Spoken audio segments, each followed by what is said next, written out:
Hi everyone, welcome back to our channel for Beauty, Lifestyle and Vlogs. I am Lisa Gregory, and if you are new here, please do hit that subscribe button to join the family and turn on the notification bell to be here first. So today we are going to talk about contour and highlight, and I'm going to talk you through really quickly about blush as well. So any products that I talk about today will be linked in the description box below, along with all of the other videos in this Beauty Basics series. I've already filmed a base video that talks you through correcting, foundation and concealing. So we contour and highlight to add some dimension back to the face after we've applied that one colour of foundation to the whole face. And you can also sculpt the face to look a totally different shape than it is already if you should wish. This is also a very good little cheat for aging skin, just to lift everything up that little bit. So I was taught that the ideal shape face is an oval face, so I'm going to be making my face more oval looking today, but you are welcome to make your face look however you want, or just add dimension back to your natural face shape. So contouring recesses any areas back. Any dark that you put on your skin will create shadows to the face, and you can use a cream or a powder, but if you are using a cream product, just watch how quickly it dries. You might have to blend as you go along. Use less than you think and then go back and add more if you need to. It's nothing worse than adding too much and then having to wipe it all off. But saying that, if you make a mistake, wipe it off and have another go. The more you do this, the better that you're going to get. For contouring specifically, it is better if you're paler to go for cooler tones, because they're the sort of natural shadows that you would have. I've gone for a cooler tone today, and then when I'm more tanned, I will use something like the NARS Capadose stick, because that's a little bit warmer. First of all, I'm going to take that contour, finding the right area to apply this from the tip of the ear to the corner of the mouth, so you can see that line that's created, and sometimes if you suck in the cheek, that makes a really good line there. I'm using the Maybelline Master Contour. I really like the cool tone of this. The more horizontal that you make your lines, the wider that your face is going to look.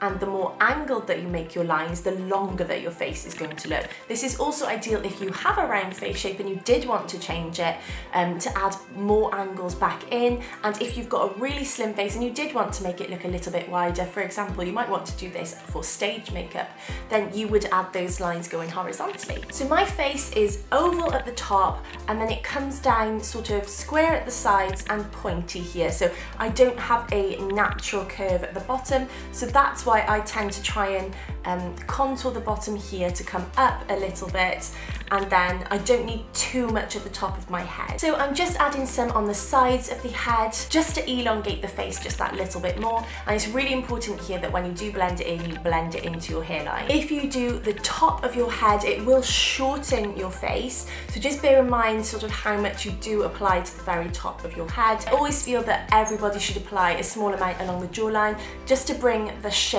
back to the face. So then for the nose, I like to start underneath, and this sort of lifts the tip of the nose that little bit, and then taking that right down the sides just to straighten out my nose. I have a little bone here that likes to pop out, so I like to try and make that as straight as possible. If you want to as well, you can also apply this underneath the lip. That gives you that sort of pouty look if you want to make your lips look a little bit bigger. So for blending, you can use any type of tools for this. You can use brushes, sponges, or your fingers. I personally like to use my finger because I can feel the warmth of the cream underneath, and I feel like I've got that little bit more control. Starting on the cheekbone, I like to make sure that I am pushing the product sort of up to create that natural sort of curve to the cheekbone. If I bring this down, you can do this, but it gives you the sharper line on top, whereas I prefer the look of the sharper line underneath.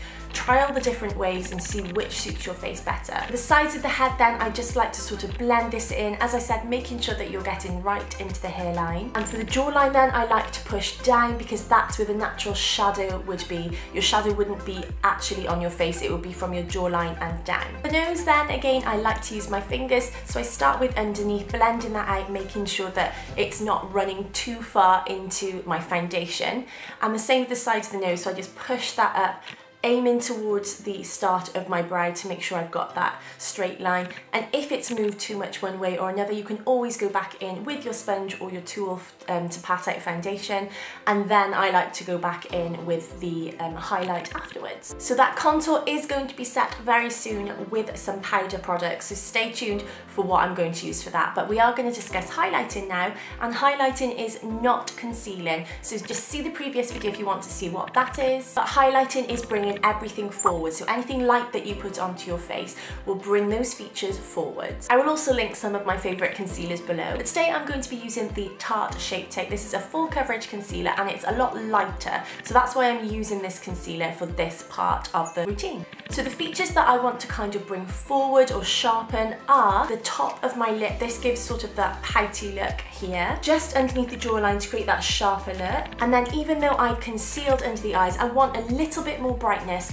where we normally have that V shape. So I'm just going to apply that in that sort of small triangular shape at the sides of the nose, and then dotting a tiny little bit on the tip of the nose and a little bit in the middle, which I will drag up to make a sort of sharper line, and in the centre of the forehead. You can also cover smile lines with this product as well. It just really brightens up that area.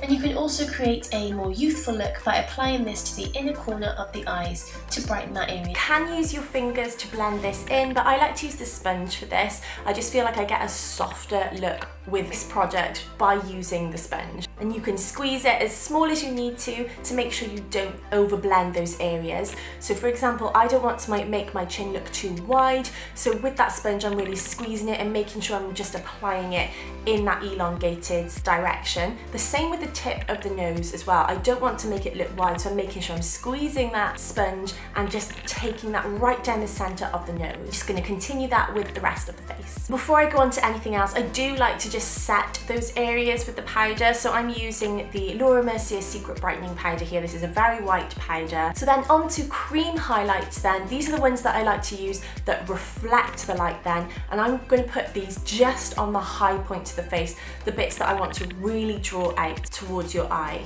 I would recommend, if you're going for sort of a natural daytime look, not to use creams that include too many big glitters. Some of my favourites are the Benefit High Beam. It's really reflective, and also the Living Luminizer. If you do have a darker skin tone as well, I know that RMS do a darker one of these, which is beautiful. It's got some lovely golden tones in it. So today I'm going to use the RMS Living Luminizer. I love the wet look that this gives. So I'm applying that right on top of the cheekbone, right from the centre of the pupil, and taking that in a sort of C shape. I'm not going right towards the hairline, but I'm kind of joining it up just around the outside of the brow. Just patting that in with my finger. I also like then to apply that to the Cupid's bow and just the tip of my nose. Normally I wouldn't apply sort of cream products on top of the powder, but this product is really good for doing that with, because I want whatever's underneath to be set and for that cream powder to be sitting on top of that and be the kind of last thing that you see, even though we are going to go back in and just set those creams just a little bit. I then like to use the Benefit Highbrow just for underneath that brow bone. It just lifts it and it gives this really lovely reflection underneath your brow. And then I'm going to go in with a liquid blush. So the reason I like a liquid blush is because it gives you that sort of base and it's a really natural look. So the one that I'm using today is Flush, I believe, from Daniel Sandler, and you need the tiniest amount of this. And the same sort of fashion as before, I start from the centre of my pupil and just follow that line up. Where you found your line for your contour and your cheekbone is where you found the line for your highlight, you're just going to apply your blush in the middle of that. And there are different ways that you can apply blush for your face shape, but this is the most sort of flattering way that sort of lifts the face that I like. It's kind of just off the apples of your cheeks and just in between those two lines that we talked about, again not going all the way back to the hairline. And I'm just using my fingers to gently blend that in. And for blush, if you do naturally have more of an angular face and you want to sort of soften it a little bit, it's a really good tip to sort of apply your blush in a sort of circular motion, because that gives more softness to the face. After using all of those different cream products, we're now going to set them in place. This will give you a really long lasting look. You don't have to do this step, but this just makes sure that nothing moves around throughout the day and you've just got that long lasting look. So I love this palette from Charlotte Tilbury. This is the Instant Look in a Palette Beauty Glow. I'm taking the bronzer here. I'm applying this then all over the areas that we originally contoured, and I'm taking a flat, stiffer brush then to go around the nose just to set the contour there. I then go back in with the second colour, which is the darker one, and just apply that to the very high point of my cheekbone to darken that ever so slightly. Blush then, I love this one from Clarins, which is Blush Prodigy 09 Golden Pink. It is so reflective and beautiful. I'm not sure if this is showing on camera, but it is so pretty. And I just applied this where we applied the blush originally, and I tap this in so that I'm not really moving that watercolour blush underneath. But generally, if I didn't have that product underneath, I would sort of use circular motions to blend that out. How to highlight then, if you're a darker skin tone or you really want that sort of gold reflective highlight, I love Fuego by Dose of Colours. On a daily basis, I do like to use the one from the Charlotte Tilbury palette. I'm going to use two different brushes here. So for underneath the brow bone, I like to use this short flat brush, and then you can use either a fan brush or a denser brush if you want to apply more product. So I'm going to start by applying that just underneath the brow, just to lift where we place that Benefit Highbrow. Put a tiny bit of that on the lip, and then I'm going to go with the fan brush then, and I'm going to just dust this wherever we put that RMS Beauty Luminizer. This is the most natural contour and highlight that I have done. Even though we've got a lot of products there, it's the most natural sort of finish that I have found. For the rest of the face, I am using the Laura Mercier translucent powder to set. As I said, all of those products will be linked below, along with the rest of the videos in the series. Please subscribe if you haven't already and give this a thumbs up. Share if you found this helpful. Thank you so much for joining me today. I really hope you find this series helpful. I will see you in the next one. Bye guys.